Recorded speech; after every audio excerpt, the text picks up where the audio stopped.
ಒಂದು ವಿಶೇಷವಾದ ಕಾರ್ಯಕ್ರಮದಲ್ಲಿ ನಾವೆಲ್ಲ ಭಾಗವಹಿಸ್ತಾ ಇದ್ದೇವೆ. ಮನುಷ್ಯನ ಮನಸ್ಸಿಗೆ ಮುಟ್ಟುವಂತಹ ಒಂದು ಕಾರ್ಯಕ್ರಮ ಅಂತ, ಜನ ಮನ ಅಂತ ಹೇಳಿಕೊಂಡು. ಜನ ಮನ ಗೆಲ್ಲುವುದು ಸುಲಭ ಎನ್ನುವಲ್ಲ, ಅದಕ್ಕೆಲ್ಲ ಅರ್ಹವಾದ ಸಾಮರ್ಥ್ಯವನ್ನು ಹೊಂದಿದವರು ನಮ್ಮ ಅಶೋಕ್ ರೈಗಳು. ಆ ಅಶೋಕ್ ರೈಗಳನ್ನು ನಾವೊಮ್ಮೆ ಒಂದು ಯಾವುದೇ ಜವಾಬ್ದಾರಿಯನ್ನು ಅವರ ಕೈಗೆ ಕೊಟ್ಟರೆ ಅದನ್ನು ಸಮರ್ಥವಾಗಿ ನಿಭಾಯಿಸುವಲ್ಲಿ ಯಶಸ್ವಿಯಾಗ್ತಾರೆ ಅನ್ನೋದಕ್ಕೆ ಈ ಒಂದು ಕಾರ್ಯಕ್ರಮ ಸಾಕ್ಷಿಯಾಗಿದೆ. ಅವರಿಗೆ ಅಭಿನಂದನೆ ಹೇಳಲಿಕ್ಕೆ ಇಚ್ಛೆಪಡ್ತೇನೆ. ನಾನು ಮತ್ತೊಂದು ಕಂಡುಕೊಂಡಿರುವಂಥ ಸತ್ಯ ಏನು ಅಂತಂದರೆ, ಒಂದು ಭಾರತೀಯ ಪರಂಪರೆಯಲ್ಲಿ ಮಾತೃದೇವೋಭವ ಎನ್ನುವಂಥ ಒಂದು ವಿಚಾರ ಬರ್ತದೆ. ಆ ಮಾತೃ ಪಾದವನ್ನು ಮುಟ್ಟದೆ ಯಾವುದೇ ಕಾರ್ಯವನ್ನು ಅವರು ಕೈಗೊಳ್ಳಲಿಕ್ಕಿಲ್ಲ. ಆದ್ದರಿಂದ ಮಾತಾ ಪಿತೃಗಳಿಗೆ ಕೊಡುವಂಥ ಒಂದು ಏನು ಗೌರವ ಇದೆಯೋ ಅದನ್ನು ಅಶೋಕ ರೈಗಳಲ್ಲಿ ನೋಡಲಿಕ್ಕೆ ಸಾಧ್ಯತೆ ಆಗ್ತದೆ. ಇವತ್ತು ಅವರ ಶ್ರೇಯಸ್ಸಿನ ಹಿಂದೆ ಅವರ ಪಕ್ಕದಲ್ಲಿ ಕೂತಿರುವಂಥ ಆ ಧರ್ಮಪತ್ನಿಯವರಿಗೆ ಬಹುಶಃ ಅವರಿಗೆ ಅದನ್ನು ಸಲ್ಲಿಸಬೇಕು. ಅವರಿಗೊಂದು ಪ್ರತ್ಯೇಕವಾದ ಅಭಿನಂದನೆ ಹೇಳಲಿಕ್ಕೆ ಇಚ್ಛೆಪಡ್ತೇನೆ. ಅವರು ಪ್ರೋತ್ಸಾಹ ಮಾಡದಿದ್ದರೆ ಇವರು ಇನ್ನಷ್ಟು ಮುಂದೆ ಹೋಗಲಿಕ್ಕೆ ಸಾಧ್ಯತೆ ಆಗೋದಿಲ್ಲ. ಅದಕ್ಕೆ ಹೇಳ್ತಾರೆ ರಾಜ ಮತ್ತು ಮಂತ್ರಿ ಅಂತ ಹೇಳ್ತಾರೆ. ಅವರ ಬದುಕು ಕೂಡ ಹಾಗೆ ಇದೆ ಅಂತ ಹೇಳ್ಬೋದು. ಆದರೆ ಇನ್ನೊಂದು ಕಂಡುಕೊಂಡಂಥ ವಿಚಾರ ಯಾವುದು ಅಂತಂದರೆ, ಧರ್ಮಶ್ರದ್ಧೆ ಇವರಲ್ಲಿ ಇದೆ. ಅದನ್ನು ಬಿಟ್ಟು ಯಾವುದೇ ರಾಜಕೀಯ ಅವರು ಮಾಡುವುದಿಲ್ಲ. ಧರ್ಮ ಶ್ರದ್ಧೆಯ ಒಂದಿಗೆ ರಾಜಕೀಯದಲ್ಲಿ ಅವರನ್ನು ತೊಡಗಿಸಿಕೊಂಡವರು. ಆ ನಾಯಕತ್ವ ಗುಣ ಅವರಲ್ಲಿ ಇದೆ.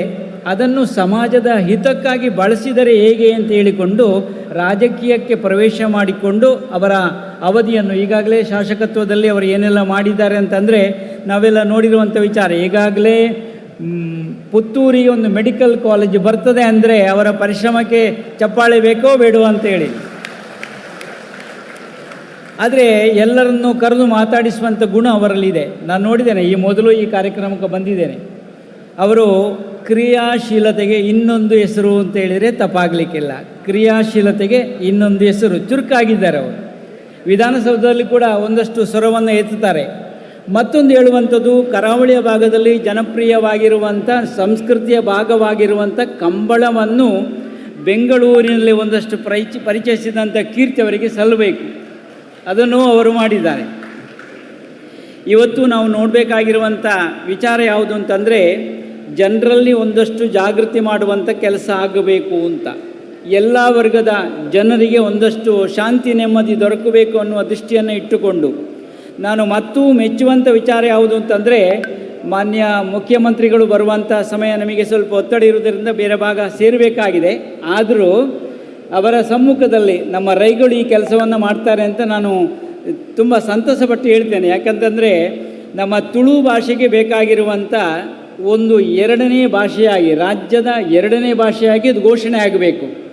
ಆದರೆ ಮಾತ್ರ 8ನೇ ಪರಿಚ್ಛೇದಕ್ಕೆ ಅದು ಸೇರಲಿಕ್ಕೆ ಸಾಧ್ಯತೆ ಆಗ್ತದೆ. ಆದ್ದರಿಂದ ರಾಜ್ಯದ ಎರಡನೇ ಭಾಷೆಯಾಗಿ ಘೋಷಣೆ ಮಾಡೋದಕ್ಕೆ ಬೇಕಾದಂಥ ಪ್ರಯತ್ನವನ್ನು ರೈಗಳು ಮಾಡ್ತಾರೆ ಅಂತ ನಾನು ವಿಶ್ವಾಸ ಇಟ್ಟಿದ್ದೇನೆ. ಮುಖ್ಯಮಂತ್ರಿಗಳ ಪಕ್ಕದಲ್ಲಿ ಇರ್ತಾರೆ. ಬಹುಶಃ ಕಿವಿಯಲ್ಲಿ ಹೇಳಿಬಿಟ್ಟು ಅದನ್ನು ಮಂಜೂರಾಗುವಂತೆ ಮಾಡಬಹುದು ಅಂತ ನಾನು ಸಂತಸವನ್ನು ಈ ಸಂದರ್ಭದಲ್ಲಿ ವ್ಯಕ್ತಪಡಿಸ್ತಿದ್ದೇನೆ. ವಿಧಾನಸೌಧದಲ್ಲಿ ಒಂದಷ್ಟು ನಮ್ಮ ಪರಮಪ್ರಿಯರಾಗಿರುವಂಥ UT ಖಾದರ್ರನ್ನು ಕೂಡ ನಾನು ನೆನಪು ಮಾಡಬೇಕು. ಆ ವಿಧಾನಸೌಧದಲ್ಲಿ ತುಳುವಿನ ಒಂದಷ್ಟು ಮಾತುಗಳು ಅಲ್ಲಿ ಓಡಾಡಿದಲ್ವ, ಅವರ ಜೊತೆಗೆ ಸಭಾಧ್ಯಕ್ಷರ ಮುಂದೆ ರೈಗಳು ತುಳುವನ್ನು ಅಷ್ಟು ಮೆಚ್ಚುಗೆಯಿಂದ ಒಪ್ಪುವಂತೆ ಮಾಡಿದ್ದಾರಲ್ವ. ನಿಖಿಲೆಗೆ ಅರ್ಥ ಮಾರ್ರೆ ಎಂಗ್ಲಿಗೆ ಅರ್ಥ ಪುಣತ ಅಂತ ಹೇಳಿಕೊಂಡು ಅದನ್ನು ಒಪ್ಪಿಸಿದ್ದಾರಲ್ವ. ಆದ್ದರಿಂದ ಮತ್ತು ಅಭಿನಂದನೆ ಹೇಳಲಿಕ್ಕೆ ಇಚ್ಛೆ ಪಡ್ತೇನೆ. ಈ ಒಂದು ಸಂದರ್ಭದಲ್ಲಿ ಅದು ಜಾರಿ ಆಗಬಹುದು ಅಂತ ನಾನು ಮೆಚ್ಚುಗೆಯಿಂದ ಹೇಳ್ತಾ ಇದ್ದೇನೆ. ಬಹುಶಃ ಅದಕ್ಕೆ ಒತ್ತಡ ಕೊಡಬೇಕು ಅಂತ ನಾನು ಇವರ ಮೂಲಕ ಅವರಿಗೆ ನೀವು ಒತ್ತಬೇಕು ಅಂತ ನಾನು ವಿಚಾರವನ್ನು ಮುಂದಿಟ್ಟುಕೊಳ್ತೇನೆ. ದೇಶದ ಒಂದು ಒಳಿತಿಗಾಗಿ ನಾವು ಸಂಘಟಿತರಾಗಬೇಕಾದಂಥ ಅಗತ್ಯತೆ ಇದೆ. ನಾನು ಹೇಳುವಂಥದ್ದು, ಭಾರತ ದೇಶದಲ್ಲಿರುವವರು ಎಲ್ಲರೂ ಭಾರತೀಯರು. ನಾವು ಭಾರತೀಯರಾಗಿ ಬದುಕುವುದಕ್ಕೆ ಎಲ್ಲ ವ್ಯವಸ್ಥೆಗಳು ನಮ್ಮಲ್ಲಿ ಬೇಕು, ಇದೆ. ಅದನ್ನು ಅರ್ಥ ಮಾಡಿಕೊಂಡು ನಾವು ಬದುಕಿದಾಗ ಧರ್ಮ ಅನ್ನುವಂಥದ್ದು ಬರೀ ಒಂದು ಜಾತಿ ಮತಕ್ಕೆ ಸೀಮಿತ ಅಲ್ಲ, ವಿಸ್ತೃತವಾಗಿರುವಂಥ ಧರ್ಮ ಅನ್ನುವಂಥದ್ದು, ಧಾರಣೆಗೆ ಯೋಗ್ಯವಾಗಿರುವಂಥ ಧರ್ಮವನ್ನು ಅನುಷ್ಠಾನ ಮಾಡಿಕೊಂಡು ಬಂದಾಗ ನಾವು ಬೆಳೀಲಿಕ್ಕಾಗ್ತದೆ, ದೇಶವು ವಿಕಾಸ ಆಗಲಿಕ್ಕೆ ಸಾಧ್ಯತೆ ಇದೆ ಅಂತ. ಒಂದು ವ್ಯಕ್ತಿ ವಿಕಾಸ ಆಗದೆ ರಾಷ್ಟ್ರದ ವಿಕಾಸ ಆಗಲಿಕ್ಕೆ ಸಾಧ್ಯತೆ ಇಲ್ಲ. ಆ ವ್ಯಕ್ತಿ ವಿಕಾಸಕ್ಕೆ ಪೂರಕವಾಗಿರುವಂಥ ಈ ಜನಮನ ಕಾರ್ಯಕ್ರಮ ಯಶಸ್ವಿಯಾಗಲಿ ಅಂತ ಹಾರೈಸುತ್ತಾ, ನಮ್ಮ ಪಕ್ಕದಲ್ಲಿ ಪರಮಪ್ರಿಯರು ಇದ್ದಾರೆ. ಬಹುಶಃ ಪುತ್ತೂರು ಭಾಗಕ್ಕೆ ಸೇರ್ತಾರೆ, ಇವರ ಮಠವೂ ಅದಕ್ಕೆ ಸೇರಿಕೊಳ್ತದೆ. ಒಂದಷ್ಟು ಅವರ ಬೆಳವಣಿಗೆಯಲ್ಲೂ ಶಾಸಕರ ಪಾತ್ರ ಇದೆ. ಅವರು ಕ್ಷೇತ್ರಕ್ಕೆ ಭೇಟಿ ಕೊಟ್ಟಿದ್ದಾರೆ. ನೀವು ನಮ್ಮಲ್ಲೂ ಕೂಡ ಬರಬೇಕು. ನಿಮಗೆ ಒತ್ತಡ ಇರೋದರಿಂದ ಬರಲಿಕ್ಕಾಗಲಿಲ್ಲ. ಮುಂದಿನ ಕಾರ್ಯಕ್ರಮದಲ್ಲಿ ನೀವು ಭಾಗವಹಿಸಬೇಕು ಅಂತ ಈಗಲೇ ನಾವು ಆಮಂತ್ರಣ ಕೊಡ್ತಿದ್ದೇವೆ. ರಥೋತ್ಸವದ ಸಂದರ್ಭದಲ್ಲಿ ತುಳುನಾಡ ಜಾತ್ರೆ ಅಂತ ನಡೀತದೆ, ಅದು ನಿಮ್ಮ ಭಾಗವಹಿಸಿಕೆ ಬೇಕು ಅಂತ ಈ ಸಂದರ್ಭದಲ್ಲಿ ಕರೆಯನ್ನು ಕೊಡ್ತಾ ಇದ್ದೇವೆ. ಒಂದು ವಿಶೇಷವಾದ ಸಂಭ್ರಮದಲ್ಲಿ ನಾವೆಲ್ಲ ಇದ್ದೇವೆ. ಇವರು ಬೇರೆ ಬೇರೆ ವೈವಿಧ್ಯತೆ ಇರುವಂತಹ ಒಂದೇ ಈ ಸಲ ಏನು ಮಾಡಿದ್ರು, ಸೀರೆ ಅಲ್ಲ ಇನ್ನು ಏನಾದರೂ ಬೇರೆ ಎಲ್ಲ ಮಾಡಲಿಕ್ಕೆ ಆಗ್ತದಾ ಅಂತ ಒಂದಷ್ಟು ಪ್ರಯತ್ನ ಪಟ್ಟು ಒಂದಷ್ಟು ಜನ ಬಳಕೆಗೆ ಬೇಕಾಗಿರುವಂಥ ದಿನ ಬಳಕೆಗೆ ಬೇಕಾಗಿರುವಂಥ ವಸ್ತುಗಳನ್ನು ಪೂರೈಸುವ ಒಂದು ಪ್ರಯತ್ನವನ್ನು ಮಾಡಿದ್ದಾರೆ ಅಂತ ನಾನು ತಿಳ್ಕೊಂಡಿದ್ದೇನೆ.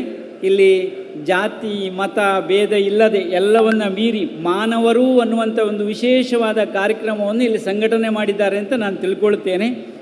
ಒಟ್ಟು ಮರವಿದ್ದರೇನಯ್ಯ ನೆರಳಿಲ್ಲ ದನಕ, ನೆರಳಿದ್ದರೇನಯ್ಯ ನೀರಿಲ್ಲ ದನಕ, ನೀರಿದ್ದರೇನಯ್ಯ ಹೊರತಿಲ್ಲ ದನಕ, ದನವಿದ್ದರೇನಯ್ಯ ಕೊಡುವ ಮನವಿಲ್ಲ ದನಕ, ದನವಿದ್ದರೇನಯ್ಯ ಮನವಿದ್ದರೇನಯ್ಯ ಜ್ಞಾನವಿಲ್ಲ ದನಕ, ದೇವ ಪುರಂದರ ವಿಠ್ಠಲ ರಾಯನ ಊಳಿಗ ಮಾಡದವನ ಬಾಳುವೆ ಏತಕೆ ಅಂತ ದಾಸರು ಹೇಳ್ತಾರೆ.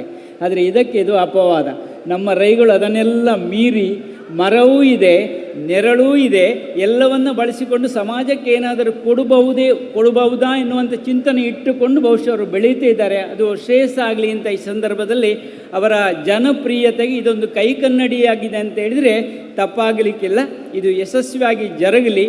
ಒಂದು ಮಾತಿದೆ, ನಮ್ಮಲ್ಲೆಲ್ಲ ಸಂಪತ್ತು ಬಂದರೆ ಚಲಾವಣೆ ಮಾಡಬೇಕಾದ್ರೆ ಅನ್ಯ ದೇಶಕ್ಕೆ ಹೋದರೆ ನಾವು ಏನು ಮಾಡಬೇಕು ಅಂತಂದರೆ ಅದನ್ನು ಕನ್ವರ್ಟ್ ಮಾಡಬೇಕಾಗ್ತದೆ.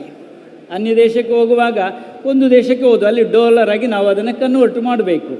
ಆದರೆ ಒಬ್ಬರು ಶ್ರೀಮಂತರು ಹೇಳಿದ್ರಂತೆ, ಒಬ್ಬರು ಸಾಧುಗಳಲ್ಲಿ ಮಂತ್ರಂತೆ, ನಾವು ಇಲ್ಲಿರುವಂಥ ಎಲ್ಲ ಸಂಪತ್ತನ್ನು ಗಂಟು ಕಟ್ಟಿಕೊಂಡು ಹೋಗಬೇಕು, ಏನಾದರೂ ದಾರಿ ಇದ್ದರೆ ಹೇಳಿ ಅಂತ ಬೇರೆ ಬೇರೆ ವ್ಯಕ್ತಿಗಳು ಹೇಳಿದ್ರು. ಆದರೆ ಸಾಧುಗಳೊಬ್ಬರು ಹೇಳಿದ್ರಂತೆ, ನೀವು ಒಂದು ಮಾಡಿ, ನಿಮಗೆಲ್ಲ ಎಲ್ಲಿಂದಲೇ ಎತ್ತುಕೊಂಡು ಹೋಗಲಿಕ್ಕೆಲ್ಲ ಭಾರ ಆಗಬಹುದು, ಅದು ಸ್ವಲ್ಪ ಭಾರ ಕಡಿಮೆ ಮಾಡಿ ಹೋಗಬೇಕಲ್ಲ, ನೀವು ಲಗೇಜ್ ಸ್ವಲ್ಪ ಕಡಿಮೆ ಆಗಬೇಕಲ್ಲ, ಅದಕ್ಕೆ ನಿಮಗೊಂದು ದಾರಿ ಹೇಳ್ತೇನೆ ಅಂತ ಅಂದರು. ಏನು ಅಂತಂದರೆ, ಅನ್ಯ ದೇಶಕ್ಕೆ ಹೋಗುವಾಗ ಹೇಗೆ ನಾವು ಹಣವನ್ನು ಪರಿವರ್ತನೆ ಮಾಡುತ್ತೇವೆಯೋ ಅದೇ ರೀತಿಯಲ್ಲಿ ಇಲ್ಲಿರುವಂಥ ಸಂಪತ್ತನ್ನು ನೀವು ಪರಿವರ್ತನೆ ಮಾಡಬೇಕು, ಮಾಡಿದರೆ ನೇರವಾಗಿ ಹೋಗುವಾಗ ಹಿಡ್ಕೊಂಡು ಹೋಗಲಿಕ್ಕೆ ಆಗ್ತದೆ ಅಂತ ಹೇಳಿದರು. ಅದು ಹೇಗೆ ಅಂತಂದರೆ, ಇಲ್ಲಿ ದಾನ ಧರ್ಮವನ್ನು ಮಾಡಿದರೆ ಪುಣ್ಯ ಸಂಚಯನಕ್ಕೆ ಅದು ಹೇತುವಾಗ್ತದೆ ಅಂತ ರೈಗಳದನ್ನು ಮನವಟ್ಟು ಮಾಡಿಕೊಂಡು ಆ ಕಾರ್ಯವನ್ನು ಮಾಡುತ್ತಾರೆ ಅಂತ ನಾನು ತಿಳ್ಕೊಂಡಿದ್ದೇನೆ. ಅದು ಪುಣ್ಯ ಸಂಚಯನಕ್ಕೆ ಭಾಜನವಾಗಲಿ ಅಂತ ಈ ಸಂದರ್ಭದಲ್ಲಿ ಹಾರೈಸುತ್ತಾ, ಸೇರಿರುವಂಥ ಎಲ್ಲರಿಗೂ ಕೂಡ ನಮ್ಮವರು ಅಂತ, ಹೇಮಂತ್ ಶೆಟ್ಟರನ್ನು ನಮ್ಮವರು ಅಂತ ಹೇಳಬೇಕು, ನಮ್ಮ ಪಕ್ಕದವರು ಬಹುಶಃ ಎಲ್ಲ ಕಾರ್ಯದಲ್ಲೂ ಅವರನ್ನು ತೊಡಗಿಸಿಕೊಳ್ತಾರೆ. ಕ್ಷೇತ್ರದ ಯಾವುದೇ ಕಾರ್ಯ ಇದ್ದರೂ ಯಾನುಳ್ಳಿ ಸ್ವಾಮಿಲ ದಾದಾ ಉಡುಪಲ್ನೆ ಅಂತ ಹೇಳಿಕೊಂಡು ಮುಂಚೂಣಿಯಲ್ಲಿರುವವರು ಅವರು. ಹಾಗೆ ಅಂತ ಪುತ್ತೂರಲ್ಲಿ ಹಲವಾರು ಜನರನ್ನು ನಾವು ಗುರುತಿಸಲಿಕ್ಕೆ ಸಾಧ್ಯತೆ ಆಗ್ತದೆ. ಈ ಒಂದು ಸಂದರ್ಭದಲ್ಲಿ ಅವರ ಮಕ್ಕಳಿಗೂ ಕೂಡ ಬಹುಶಃ ಹೆಜ್ಜೆ ಗಟ್ಟಿಯಾಗಿ ಇಟ್ಟುಕೊಂಡಿದ್ದಾರೆ. ಅವರು ಕೂಡ ಅಮ್ಮೇರು ದಾನೆ ಹೊಣ್ಪೇರು ಎಂಕ್ಲ ಅವೇ ಪಜ್ಜ ದೀವೋಡು, ಅಪ್ಪೆ ದಾನೆ ಹೊಣ್ಪೇರು ಅವೇ ಪಜ್ಜನ ಎಂಕ್ಲ ದೀವೋಡು, ಹಿರಿಯರಿಗೆ ಗೌರವ ಕೊರ್ಪನೆ ಎಂಕ್ಲ ಕೋರುಡು ಅಂಚಾದು ಈ ಒಂಜಿ ಕಾರ್ಯಕ್ರಮ ಏರ್ಲ ಪಣವೇರಿ ತುಳುಟೆ ಪಾತೆರ್ನ ಸ್ವಾಮಿ ಇನ್ನು ಕನ್ನಡ ದಯ ಪಾತೆರೆ ಒಂತೆ ಎತ್ತು ನಕ್ಲಿಗೆ ಎತ್ತಾಡೋದು ಯಾನು ಕನ್ನಡ ಭಾಷೆಯ ಪಾತೆರ್ದೆ ನಂಗೆ ಕನ್ನಡ ತುಳು ಇನಿಪಿನವರು ಅಡ್ಡು ನಾಡಲ್ಲ ಮೆಗ್ದಿ ಬಳ್ದಿದ್ಲೆಕ್ಕ ನಮ್ಮ ತೂವು ನೋಡು ಕನ್ನಡ ಬೊಕ್ಕ ಭಾರತ ಜನನೀಯ ತನು ಜಾತೆ ಎಂದು ಪಣ್ಪೆರತ್ತ, ಕರ್ನಾಟಕ ಹೇ ಮಾತೆ ಎಂದು ಪಣ್ಪೆರತ್ತ ಅಂಚ ತುಳು ಮೆಗಿದಿ ಅದು ಚಿಕ್ಕಮ್ಮ ಅದುತ್ತನಲ್ಲ ಸಂಗತಿದಾಲ ಇಜ್ಜೆ ಇಟ್ಟು ಅಂತ ಭಾಷೆದ ಜಾಗೃತಿ ನಮ್ಮ ಯಾಪಲ್ ಮಣ್ಪುಣಂಚಿನ ಅಗತ್ಯತೆ ಉಂಡು ಈ ಸಂದರ್ಭಡು ಪಂಡೊಂದು ಸೇರಿನಂಚಿನ ಮಾತ್ರೆಗಳ ದೇವರೆಡ್ಡೆ ಪೂದಿಪಾವಡು ಈ ಕಾರ್ಯಕ್ರಮ ಇನಿ ಮಾತ್ರ ವರ್ಷ ನಡಪಾವಾಯಿರು ವರ್ಷ ವಿಭಿನ್ನವಾದ ರೀತಿ ನಡತೊಂದುಂಡು. ಇನಿ ಸಿದ್ದರಾಮಯ್ಯರು ನಮ್ಮ ಮಾನ್ಯ ಮುಖ್ಯಮಂತ್ರಿಗಳು ಬರ್ಪೇರು ವ್ಯವಸ್ಥಿತವಾಯಿನ ಮುಲ್ಪದ ವ್ಯವಸ್ಥೆಗೆ ಒಂಜಿ ನಿಜವಾದ ಅಭಿನಂದನೆ ಅನ್ಪಂಡುದಿಲ್ಲ. ವ್ಯವಸ್ಥೆ ಮಂತ್ರಂಚಿನ ರೈತಳಿಗೂ ಮತ್ತು ಕೂಟದಕ್ಕೆ ಮಾತ್ರೆಗಳ ಎಡ್ಡೆಪ್ಪು ಈ ಸಂದರ್ಭಡು ಬಯಸೊಂದು ಈ ಕಾರ್ಯಕ್ರಮ ಜನಪ್ರಿಯ ಆವಡು, ಜನಪ್ರಿಯ ಶಾಸಕನ ಜನಪ್ರಿಯ ಕಾರ್ಯಕ್ರಮ ಜನಮನ ಗೆಂದುನ ಕಾರ್ಯಕ್ರಮ ಆವಡು ಅಂದ್ಕೊಂಡು ನೆನಪಾತಿರುವಂಥವೇ ಅವಧೂತ ಚಿಂತನ್ ಗುರುದೇವ ದತ್ತ.